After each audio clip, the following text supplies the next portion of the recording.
Segundo capítulo, o Buda no Madhyama Nikaya. A informação biográfica em si mesma nunca foi uma preocupação prioritária para os redatores do cânone em Pali, e por isso a informação que o Madhyama Nikaya proporciona sobre a vida do Buda é escassa e descoordenada, incluída principalmente pela luz que ela irradia sobre o Buda como o exemplo ideal da busca espiritual e como um mestre plenamente qualificado. Apesar disso, embora o Madhyama Nikaya subordine a biografia a outros objetivos, ele nos proporciona o relato canônico mais completo da vida do Buda como um bodhisattva em busca da iluminação. O Madhyama Nikaya partilha com o Digha Nikaya a história miraculosa da concepção e nascimento do bodhisattva, Madhyama Nikaya 123. Mas a versão da sua grande renúncia foi reduzida ao essencial e narrativa nos termos austeros do realismo existencial. Na sua juventude, depois de vivenciar as delícias sensuais permitidas pelo seu status principesco, o Bodhisattva concluiu que era fútil aspirar por coisas que, como ele mesmo, estão sujeitas ao envelhecimento e morte. E assim, com os seus pais em lágrimas, ele deixou a vida em família e saiu em busca do intemporal e imortal Nibbana. Madhyama Nikaya 26, parágrafo 13. O Madhyama Nikaya 26 relata o seu aprendizado com dois realizados mestres de meditação da época, a sua maestria nos respectivos sistemas e a sua subsequente desilusão. O Madhyama Nikaya 12 e o Madhyama Nikaya 36 descrevem as suas práticas ascéticas ao longo dos 6 anos de busca intensa, um caminho que ele perseguiu chegando quase ao ponto de morrer. O Madhyama Nikaya 26 e o 36 relatam com termos despojados a sua realização da iluminação através de ângulos distintos, embora o Madhyama Nikaya 26 nos conduza para além da iluminação, para a sua decisão de ensinar o Dhamma e instruir os primeiros discípulos. A partir desse ponto, a informação biográfica sequencial é interrompida no Madhyama Nikaya e só pode ser reconstruída de maneira parcial e hipotética. Novamente, apesar da ausência de um relato sistemático, o Madhyama Nikaya oferece inúmeros retratos do Buda, que nos ajuda a obter, com o auxílio da informação proporcionada por outras fontes, um quadro razoável satisfatório das suas atividades diárias e da sua rotina anual ao longo dos seus 45 anos de ensino. Um texto dos comentários mostra a rotina diária do Buda dividida em períodos de instrução aos bhikkhus, discurso para os leigos e meditação em retiro, durante a qual ele, em geral, permanecia no vazio, Madhyama Nikaya 121 e 122, ou na realização da grande compaixão. A sua única refeição diária era sempre antes do meio-dia, quer recebida através de um convite ou recebida através de esmola de alimentos. O período de sono estava limitado a poucas horas por noite, exceto no verão, quando ele descansava por um pouco tempo no meio do dia. A rotina atual era determinada pelas condições climáticas da Índia, que dividia o ano em 3 estações: uma estação fria, de novembro a fevereiro, uma estação quente, de março a junho, e uma estação das chuvas, de julho a outubro.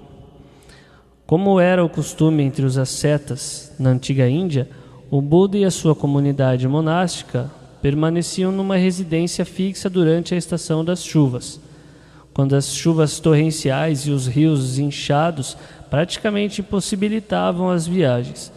Durante o retiro do ano, ele perambulava através do vale do rio Ganges, expondo seus ensinamentos a todos que estivessem preparados para ouvi-los.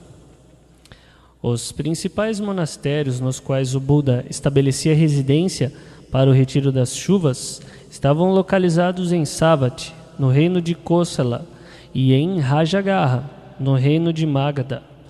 Em Savatthi, em geral, ele ficava no bosque de Jeta, um parque que foi que lhe foi oferecido pelo rico comerciante Anatapindika, e, consequentemente, um grande número de discursos do Madhya Nikaya foram registrados como discursados neste local.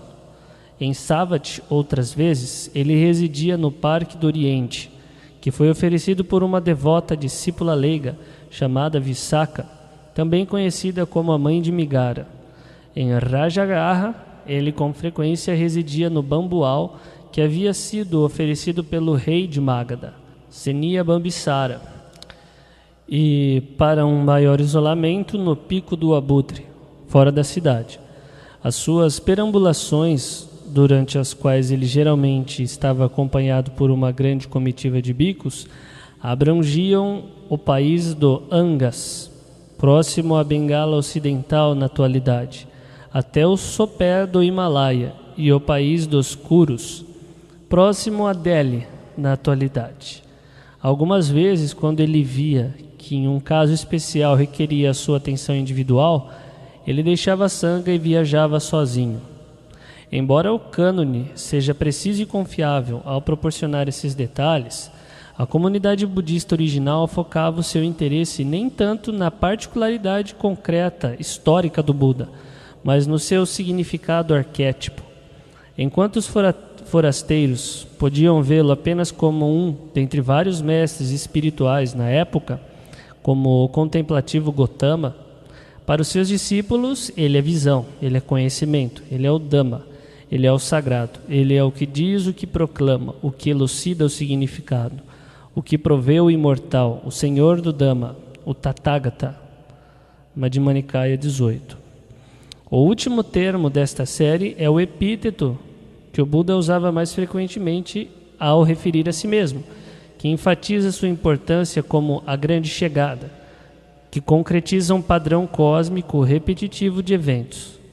Os comentadores em Pali explicam a palavra como assim vindo, Tata Agata, e assim ido, Tata Gata, isto é, aquele que veio para o nosso meio trazendo a mensagem do imortal, para o qual ele foi, através da sua própria prática do caminho.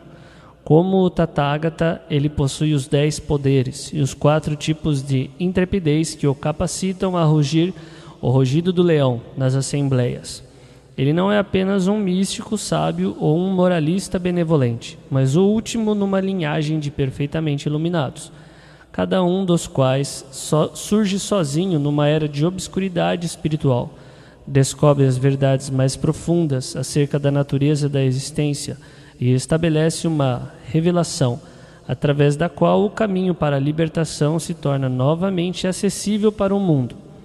Até aqueles seus discípulos que alcançaram a insuperável visão, prática e libertação, honram e veneram o Tathagata como aquele que, iluminado pelo esforço próprio, ensina os outros a alcançarem a iluminação.